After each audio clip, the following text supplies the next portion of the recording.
Harry had a wife who spoke a lot, and he was very upset with her talking too much. Harry came to know that a monk has come to the forest.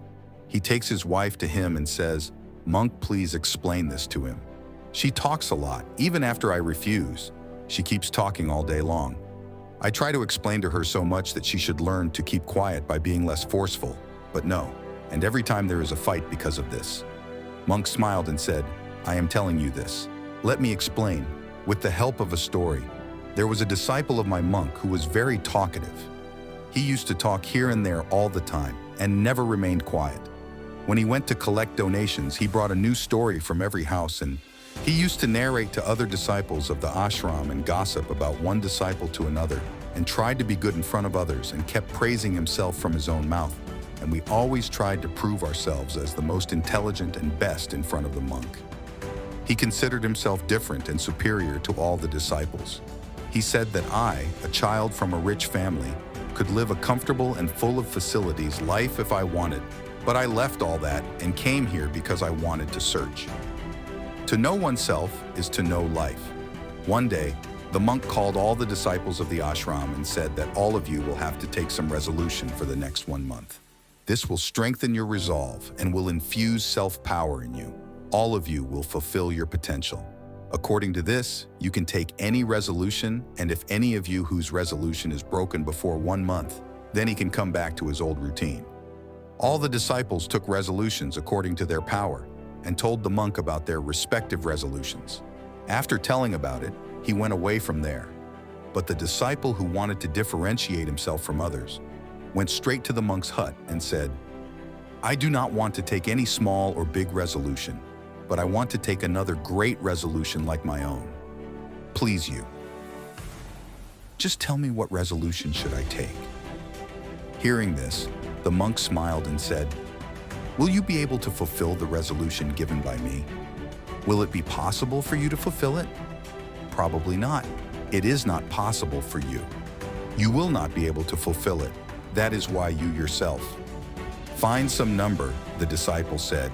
"No, monk, whatever resolution you give me, I will definitely fulfill it. Definitely." The monk said, "Okay, then you remain silent for the next 1 month. Do not utter a single word from your mouth. This is your resolution." The disciple said, "Monk, this is also someone. There is a resolution. This is very easy. You give a resolution which is equal to my ability." The monk said, "First of all, you fulfill this resolution and show it." The disciple agreed to the monk's words, and at that very moment he became silent and turned and went out of the hut. He found it very easy to remain silent.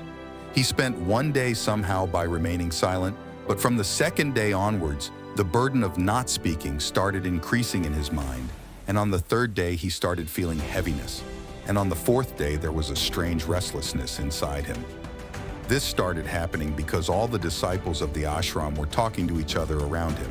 He also wanted to present his side in front of them and wanted to stop them from talking, but his resolve was coming to him. That is why he would just make more eyes in this manner throughout the day. More days passed, and the disciple fell ill. His head was bursting.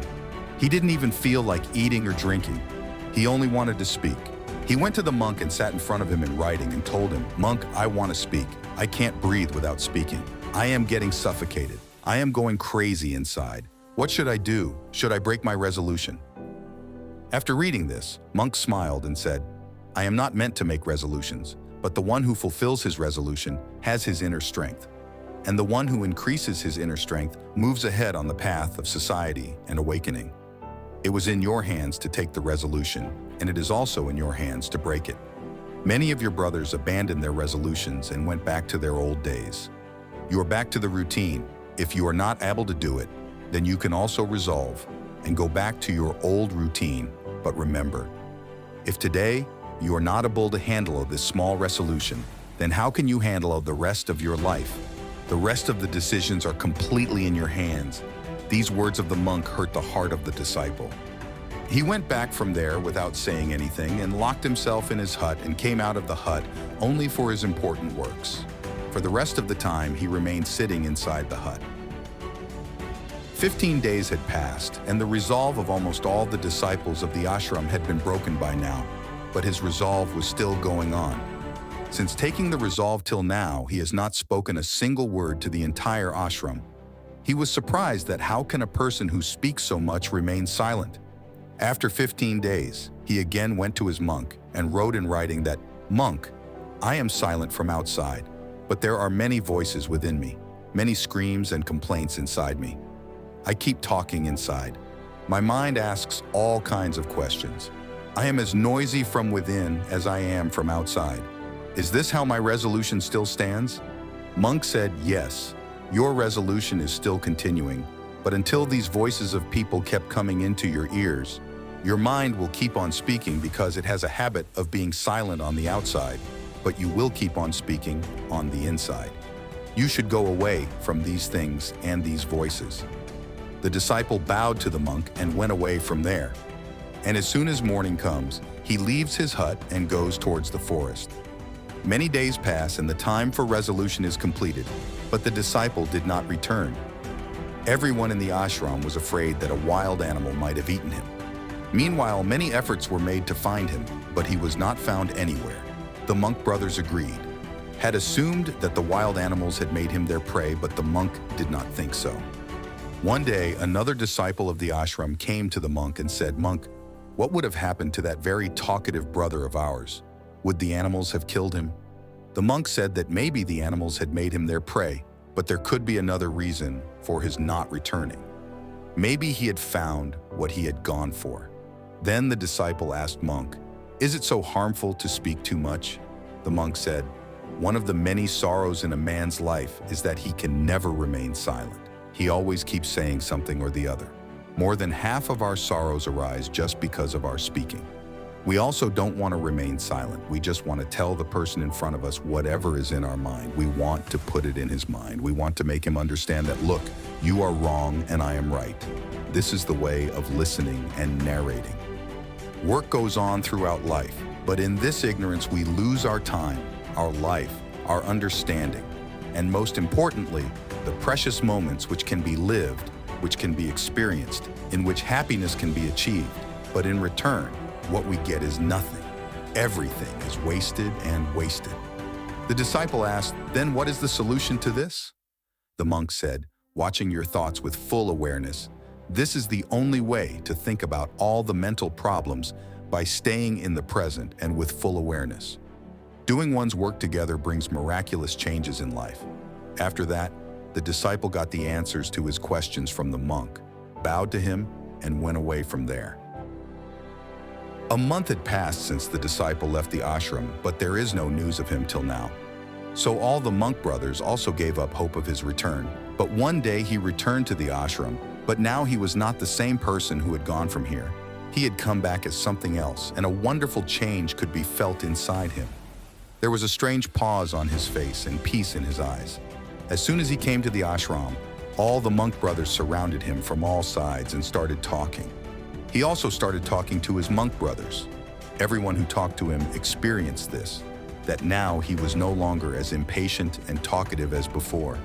Every word was coming out of his mouth very clearly and sweetly. After talking to the monk brothers for a while, he went straight towards the monk.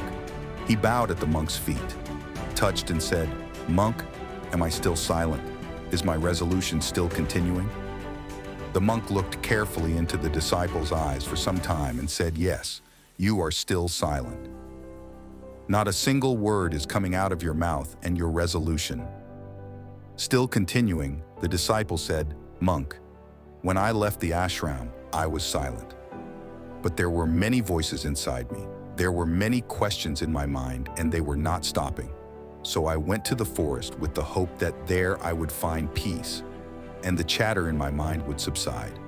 But the more I went into solitude, the louder the voice inside me became, and I started hearing the oldest voice within me. Only then did I realize how wrong I was doing. When I used to speak ill of my family, friends, and monk brothers, at that time I used to think that I was saying the right thing. When I used to gossip about monk brothers and make fun of them, I still felt that I am better than them and I am doing right. But that day, I realized for the first time how wrong I used to speak.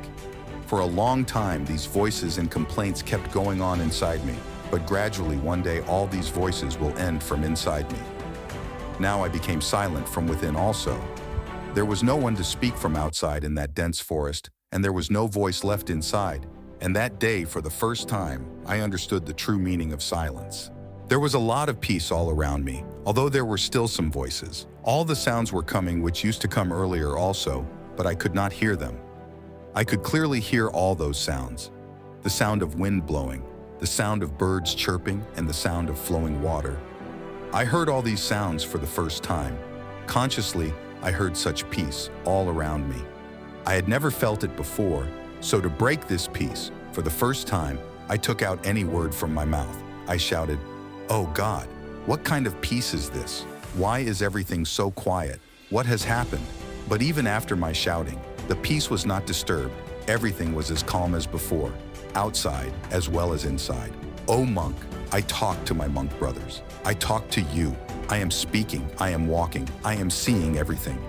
But I am completely alone within myself. I am in silence. Even though I am in a crowd, I am still alone inside. When I want to make noise, even within myself, I am still alone.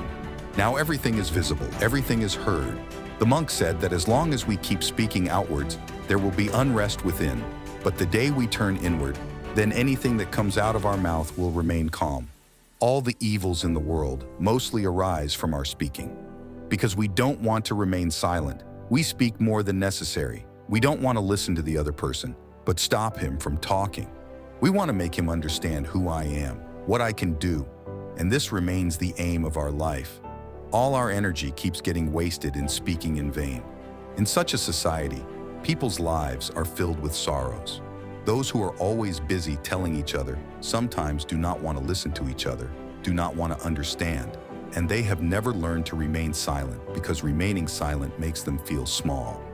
The reason for all the wars in the world is our speaking, so we should speak only as much as is necessary because speaking unnecessarily is a waste of energy, and speaking never allows us to return within ourselves, because it pulls us outwards and what is there outside other than this world. But if you want to turn towards your inner world, then this mouth should be kept closed.